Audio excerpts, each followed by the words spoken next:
What's good, y'all? This your country cousin Pete McCorvey, a.k.a. Petey Mac. Man, get on up here. Pull you up one, light you up one, kick your shoes off, relax, baby. You around family. We on the porch. It's Pete McCorvey's Porch Talk. Let's do this.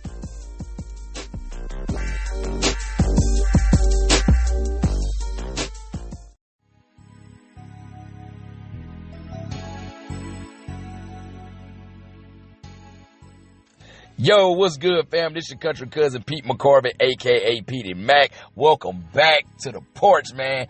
Had a good week, man. There's nothing to report bad, nothing to report good. But this week wasn't a bad week, man. Caught up on some rest. Hit the gym about 4 times this week. So yeah, I'm actually feeling better. I don't look smaller, but I feel lighter, if that makes sense, man. So yeah. They're not lying when they say you go to the gym and you feel better, releasing them endorphins. That shit actually is like Curtis Mayfield said, that's a natural high, man. Very, very good feeling, man. So I'm definitely going to have to keep that up because, like I said, I'm trying to, I ain't trying to get summertime fine. I just want to be able to not have a gut or, like I've told you on the last episode, I don't want no breasts. So, you know what I'm saying? So I'm going to keep that up as best I can. Music. In the world of music, found out that Bishop Snow, that's a West Coast artist I've been on since like late 2023. He just dropped another album last week. I don't know why I found out about it a couple of days ago. My Spotify is tripping, man, because usually on Fridays they'll tell me when something new is coming out. But yeah, he got a new project out.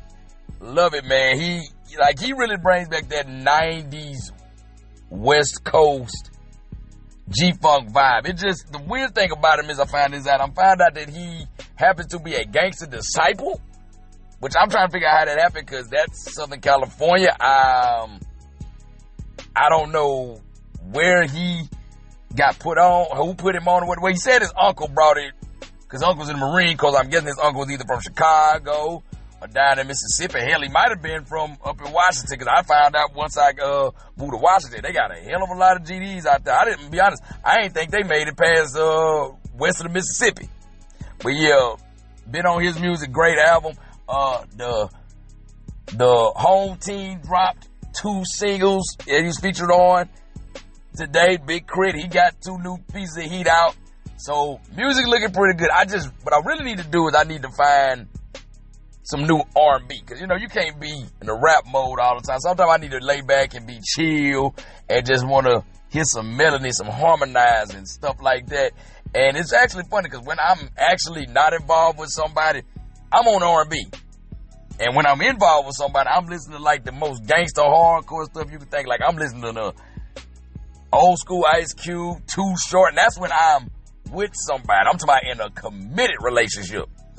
So yeah, I need to find me some R&B, just let me be mellow, be able to chill, watch the sunset. That's my favorite pastime. I don't care who you are.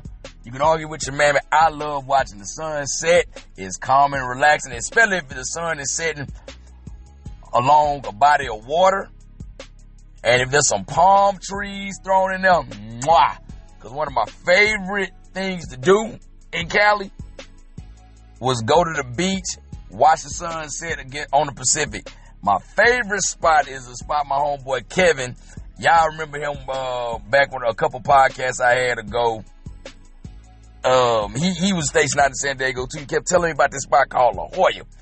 And I was like, man, I don't got time. He's like, nah, man, take time out there, go out there. So one Saturday, I decided just to go out there, have a lazy day. I was going to eat lunch out there on the waterfront in La Jolla and just chill, watch the sunset. That was one of the most beautiful sunsets I've seen, because you get right down there on the rocks, get close to the surf. Beautiful. Only thing you got to hope is that tide don't come in high, because you going to get soaked up, and salt water got a stink about it. Very beautiful to look at, but you get you wet, it stink. Almost like a couple of women that you run into at the club. That one girl you think is a 10, when you get home, take them drawers off, it's a -5, yo. So definitely gotta find me some new music to help me go along with my sunset. Now, speaking of sunsets, land of sunsets, California, new episode of Rookie came out this week. Actually, it was pretty good. I like what they did. So find out James did not die, which I didn't think James was going to die, because if they would have did that, that would have had Nala going out, spiraling on a rampage. So, yeah, he lived. They tried to make it seem like the woman he got shot with that gave him a kiss last episode, they tried to make it seem like they was having an affair. Wesley was doing his best to keep it under wraps, was trying to stay true to the bro code. Angela thought that he was doing something bad, because y'all know how Angela and Wesley, they got that dynamic. They clash. Their personalities are the opposite of each other. No, they say opposite attract.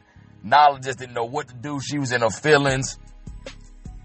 Nolan and the rest of the crew, they were there, in support of that. But while they were there, Bailey, Nolan's wife, because y'all remember they had the wildfires the last episode, she fell out from a lot of smoke inhalation. Now, when she fell out, I thought it was going to reveal that Bailey was pregnant, because I was like, oh, snap, she fainted, she's pregnant. But she wasn't. It was just simple exhaustion and, smoke inhalation. But while she was in there, she broke up.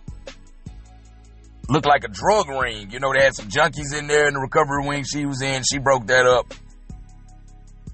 And I'm glad they did, because Bailey's in her 40s. Nolan's look like he's going his late 40s. Yeah, I don't like that whole, they have them start over with kids. Especially since Nolan has a son that's fully grown.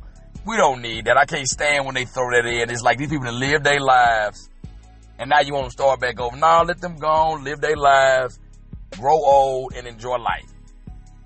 But what I really did love about this episode is I love the fact that they showed Nyla's softer side. I mean, we've seen her emotional side like in the early seasons when she first got introduced. She was trying to get her daughter back because she got in too deep, and that caused conflict with her and her ex-husband. But they showed her softer side, and she, showed emotion, like she showed sadness and all that. And I love how at the end of the episode, Nolan was there to tell her he's proud of it. He said he always admires the cop she is. He admired the friend she is. He admired the mother she is. It was a very, very sentimental moment. And to watch her give Nolan a hug, it's beautiful. Because I love, when I watch TV, I love to see growth in characters. So, it was a good episode. Bounce back.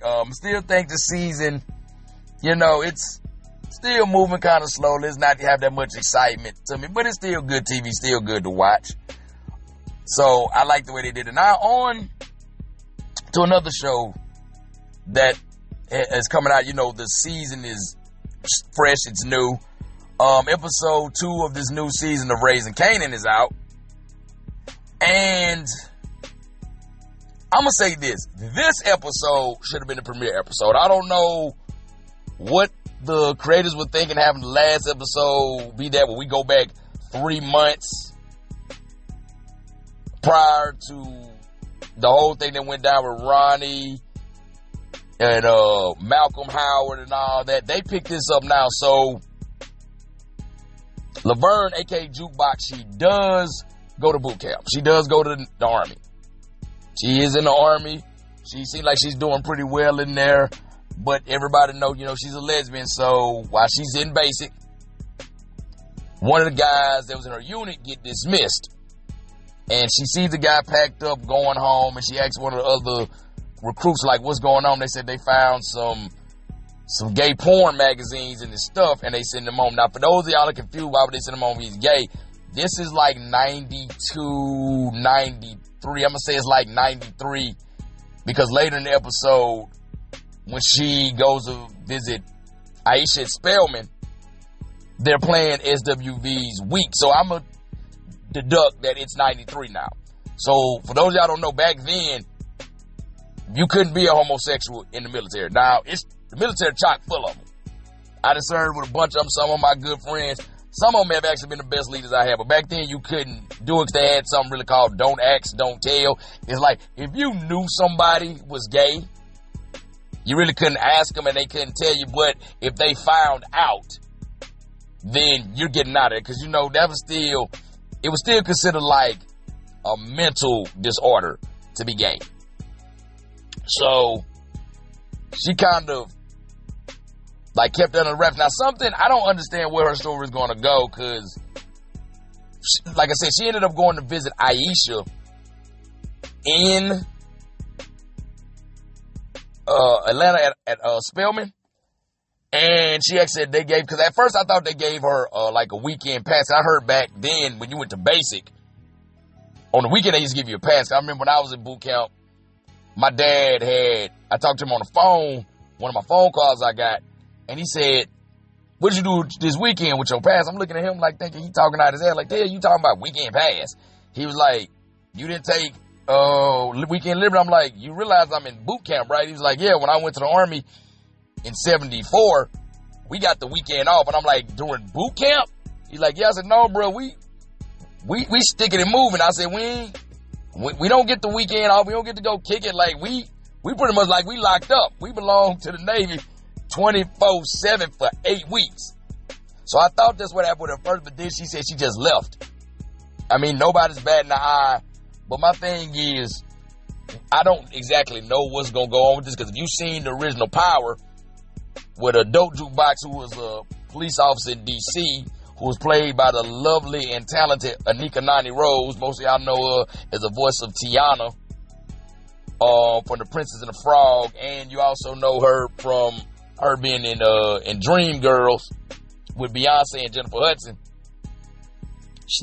Like I said, she was a police officer, so I'm trying to figure out, well, you're not dishonorable, because if you're dishonorable, there's no way you could be a cop. So I don't kind of know what's going on with her, but we're going to see. We're going to wait, and we're going to see what's going on with that. Kanan and Crystal, come to find out she didn't have the baby, because I thought when she got pregnant, I thought that was going to be Sean's mom. Obviously, I don't think so, because she mentions in one scene when right after Kanan is in his apartment talking to one of his workers, they're about to get it on, and she tells him to go get a Jimmy hat. That's a condom. That's old school term for a condom. And he went and saw he didn't have no condom. He was like, "Yo, I can pull out." And she was like, "You mean like you did last time?" He said, "But we took care of that." He said, "I gave you $200 to go take care of this." Also, she got an abortion. So I'm confused. I thought that was how Sean was going to get introduced, but obviously it's not. Marvin, I like Marvin's character, but he seems to me like he's becoming like his shit with Tony Danza's character is becoming like real, almost like on some GTA shit. It's like every episode he goes in and this man got a new mission for him. And I'm like, what the hell is this? What is it? Grand Theft Auto, Jamaica Queens or something? Because it's like, he's like, "Hey, I need you to go do this, get this. Hey, I need you to go take care of this." But I'm like, bro, this is like watching GTF. I mean, not GTF, GTA back in the early 90s in New York. So I'm like, okay, that's getting old. But this last mission that Stefano sent him on, that's Tony Danza's character name, Stefano sent him on, he botched it. And if you know anything about mafia history, especially in mafia movies, when you don't do exactly what the boss says, it's finna rain on your head. Hell is all hell finna break loose. So now we gotta see how that's gonna work. And I'm trying to figure out what's going on with Famous. Nobody knows what Famous is. So it's evidence that he snitched to get out of going to jail for that body he caught, because he actually ended up living up to the words of his song, "Streets Need a Body," and he provided it. So we got to see what's going on with that. But it's like Lou is out on this trail. Lou is out of rehab. He's doing good. He's starting to get back in his music producing thing. And things are going right with him. Like, so, season's going pretty decent. We'll see how it progresses. But like I said, we didn't need that first episode. That first episode should not have been, like I said, this should have been the premiere episode of the season. Only thing I'm noticing in the new season, Haley Kilgore, that's the young lady that plays Jukebox or Laverne. I'm wondering if she's pregnant, because if you look at her face, it's a hell of a lot fuller. And even when she was running, they showed her running in camos, it looked like her body's full. I don't know if she just gained some happy weight or if she's pregnant, because, you know, this is like how they did with Naturi Naughton on Ghost. You could clearly tell she was pregnant. It's like, okay, we see it all in your face. They not showing you from the waist down.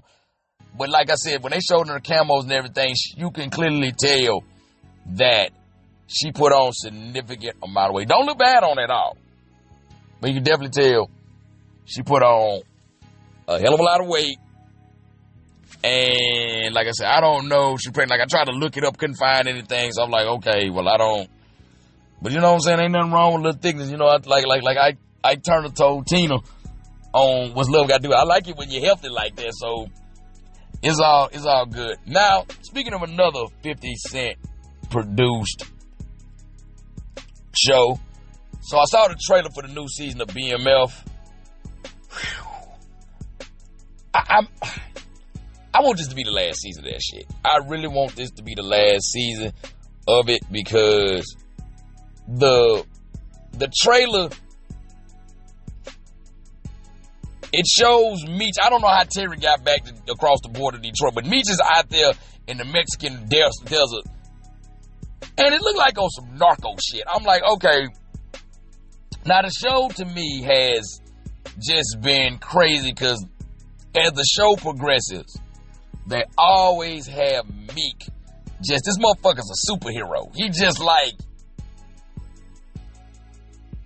Captain Super Thug or some shit. Like, it's like he can't do no wrong. He just, and I just watched it and I was like, what in the hell is this? Even people in the comment section on YouTube was like, so this is basically Narcos.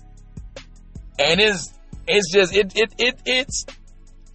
it jumped the shark last season with old girl Henry, who was on there just doing all kind of outlandish wild shit. This motherfucker completely jumped the shark. It jumped over the whole ocean. It jumped from New York City all the way over the Atlantic to London. It's just, this needs to be last season. Gonna wrap this shit up. I'd rather watch the documentaries and read the books about BMF, because this shit is ridiculous now. It is so ridiculous. It's like not even believable.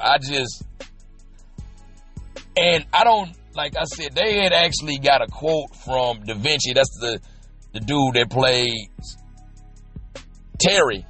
When all this stuff was going on with Meech, Big Meech and Lil Meech and 50, he has said, I can't believe I left All American for this ghetto ass show.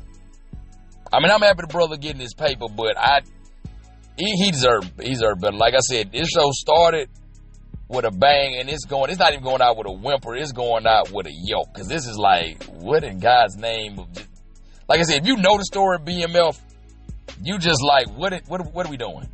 So I don't really know how to feel about all this crap that's going on BMF, but it's just getting more outlandish as the seasons progress. Now, what I am happy about, I went online and found out in April, one of my favorite shows is coming back, and that's Godfather of Harlem, which is about the story of Bumpy Johnson, who was played by Forrest Whitaker. So I'm anxious to see how this is going to go. It's been 2 years, and I'm ready to go. I don't know what is going on with Godfather of Harlem and P Valley. I don't know why they took this long-ass break. But Godfather of Harlem got great acting. You know, I love, stuff from, late 60s, early 70s, dealing with, street stuff, especially Harlem. I love, that late 60s, mid-late 60s time period when it comes to, gangster movies and TV shows. I'm anxious to see this. Now, P Valley, however, I seen a post about a few months back, that went viral. Somebody said, P Valley, y'all good. We don't even say keep it. We don't even care no damn more. And I don't really think P Valley. I think P Valley it's suffering from what I call Lee Dandridge syndrome. And I call it Lee Dandridge syndrome because he is notorious for creating series, then just ending them abruptly, undeveloped, no conclusion. And I have a feeling that's how P Valley is going to go out. But I'm going to be honest with y'all. I actually hope P Valley goes out like that because there's a lot of things in P Valley I just don't like. Number one, I don't like, and it's a number one thing for me, I do not like those Mississippi accents they give people. It sounds like an Atlanta or Memphis and a New Orleans accent all battling for supremacy. And they all equally losing. Those accents they give them people is worse than a Baltimore accent. And this ain't no shade to my people from Baltimore, but I'm sorry. Y'all got the ugliest fucking accent I'd ever heard. Like y'all, like, you know, if he say, man, you stupid, damn me. Like, man, I be like, it's like they got I don't even know how to describe it. It sounds like they try to speak proper English mixed with it. I don't know. Baltimore accent, white Baltimore accent, a black Baltimore accent. All the Baltimore accent, they terrible. They're just terrible. But I take that over this shit they got in P Valley. Because like I said, what I hate when I watch movies and TV shows, especially when they have people from the South, one, if they overdraw their accents. Like, I'm going to tell y'all a perfect example, because P Valley is from Mississippi. It takes place in Mississippi. And it's not just P Valley, it's every movie I've ever seen in the past. Like the way they have people pronounce Mississippi. Now, granted, the correct pronunciation of Mississippi is Mississippi or Mississippi. But when I watch these movies, they have say Mississippi. Don't nobody from Mississippi say Mississippi. We say Mississippi. Like you clearly, somebody say where you from. I said off of Mississippi. It's Mississippi, not Mississippi. Like that's the great state of Mississippi. That is not the great state of Mississippi. I don't know what the hell Mississippi is. I know what Mississippi is. Like they have it like MISS apostrophe PPI Mississippi. You know, that is not how we pronounce that. It's just, and then like I said, so there's two type of accents, Southern accents. You have a white Southern accent and you have a black Southern accent. They always, for some reason, tend to give the black characters a white Southern accent. Like, for instance, Miss Mississippi. They gave her like this bullshit Scarlett O'Hara gone with the wind. Not saying that there aren't no black chicks down there talking. It is some black chicks that talk like that, but everybody be like, we'll even look at us and say, you sound like a white girl.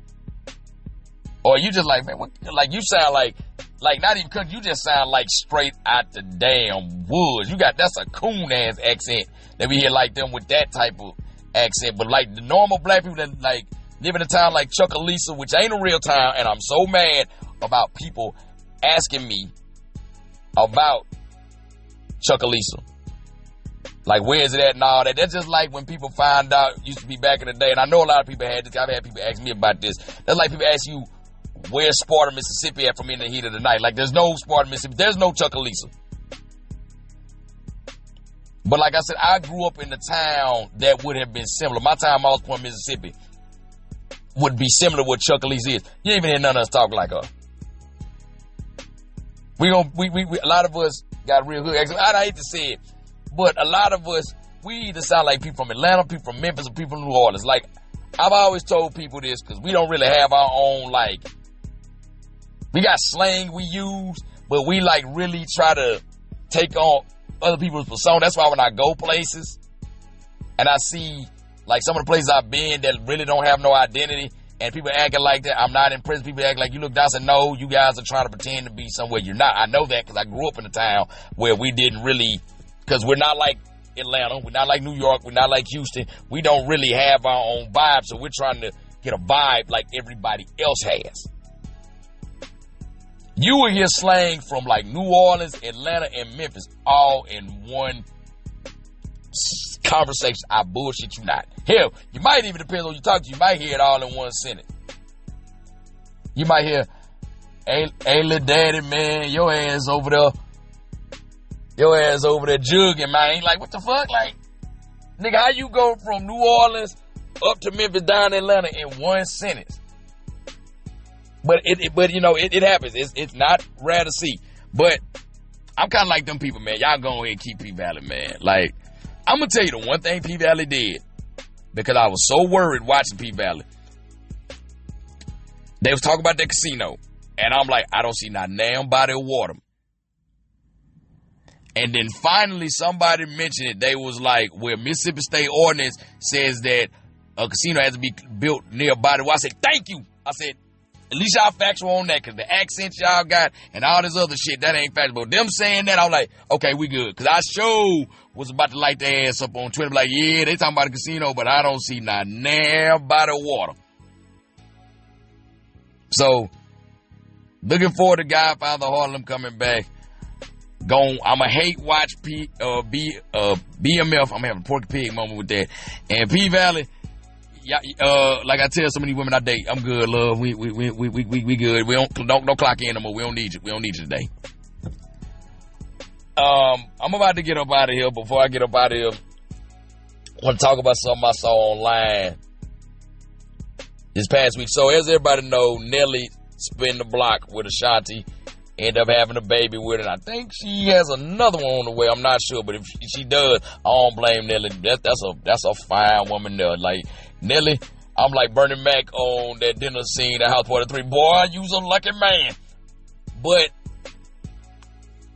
it's been revealed that the ex he had before her, Chantel Jackson, who actually was dating Floyd Mayweather before Nelly, she said she wanted to, like, in their relationship, she kind of like pumped the brakes on and said she wanted to create space because she wanted to see if that would help them out. And it backfired on her ass, because that space she ended up giving him, that turned into some shit from Star Wars. It turned a galaxy far, far away. He went and spin the block and got Ashanti. Now he living happily ever after. And that made me think, when that happened, I said, boy, Nelly ain't just write pimp juice to capitalize on, that pimp culture that was real big in hip hop, especially around about the late 90s, early 2000s. That man was writing about his life for real. I said, Nelly really do got the pimp juice. Nelly did Chantel White, just like how he said on Pimp Juice, treat you like you're from Milwaukee, send your Green Bay packing. I was like, woo! I said, hey, Nelly, it ain't on him, it's in him. So I don't want to be like, everybody talking about they want to be like Big Meech when they grow up, they get older. They want to be like, who else? They want to be like Emmitt Smith or anything back in the day. They want to be like LeBron. I don't want to be like that. I want to be like Cornell Hayes from St. Louis, Missouri. That boy ain't missing. Salute to you, big OG. Big homie out there getting it. Hey. That's it, hey. That's like a nephew watching his uncle do his thing. Like, uncle ain't playing. Yeah. Anyway, that's been my time, y'all. Had a fun kicking y'all with y'all on the porch, man. This went by real quick, man. I don't know about for y'all, but for me, this seemed like it went by real quick. Y'all know y'all can follow me on Facebook. Search my name. Follow me on Instagram. PETYMAC10. And I want to say this about Instagram, man. That Tia Myrie and Corey Harding video, man, y'all give that a rest, man, because I'm happy that this did over 500K, but I need some other stuff. And y'all can also follow me on TikTok. It's PeteMac89, spelled the same way as Instagram. Just replace the 1 and the 0 with an 8 and a 9. 8. And my shit starting to look like it's really doing numbers. I got them pretty girls hollering at me on that, so that's how I know I'm coming up in the game. But until next week, man, y'all be cool, stay calm, get paid. Holla at you.